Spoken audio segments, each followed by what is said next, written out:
పోలవరం నూతన జిల్లాకు తొలి కలెక్టర్గా బాధ్యతలు చేపట్టిన దినేష్ కుమార్ పనితీరు పట్ల ప్రజలు హర్షం వ్యక్తం చేస్తున్నారు. బుధవారం జిల్లాలో పెన్షన్లు పంపిణీ కార్యక్రమంలో భాగంగా రంపచోడవరం సిరిగిందలపాడు గ్రామంలో ఊరిపాకలో కింద కూర్చొని ఒక వృద్ధురాలి గ్యాస్ సమస్యపై ఆయన స్పందించిన సొంత మనుషులా మాట్లాడారు. ఆమె పడుతున్న ఇబ్బందులను ఓర్పుతో విన్న కలెక్టర్ గ్యాస్ సౌకర్యం అందడం లేదని తెలుసుకుని వెంటనే స్పందించారు.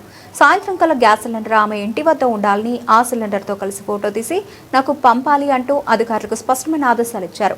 అధికారంలో ఉన్న వ్యక్తి ప్రజల మధ్యకు వెళ్లి వారి బాధను తన బాధగా భావించి వెంటనే పరిష్కారం చూపించడం అంటే ఇదే నిజమైన పరిపాలనకు ఉదాహరణ. ఇటువంటి కలెక్టర్ ఉండడం పోలవరం జిల్లా ప్రజలకు అదృష్టంగా భావిస్తున్నారు అని అన్నారు.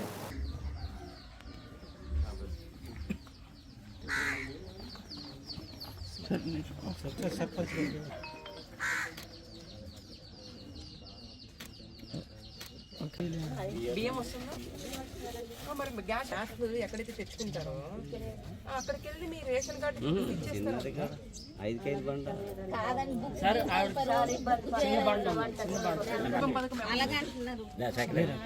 వస్తాయి సార్. జనరల్ గా మంత్లీ 40 డేస్ వస్తారే మనకి గ్యాస్. నాకు సాయంత్రం మామగారి పక్కన పెట్టి నాకు ఫోటో పెట్టాలి. అలాగే అర్థమైందా? అలాగే మామ సంవత్సరానికి 3 వస్తాయి. ఏం చేయక్కర్లేదు. ఏది ఇందులోనే ఉన్నాయా?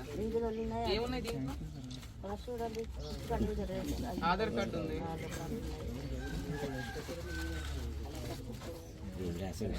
పెన్షన్ కానుకుంది. ఇది ఏటీఎం కార్డా? దోమలకి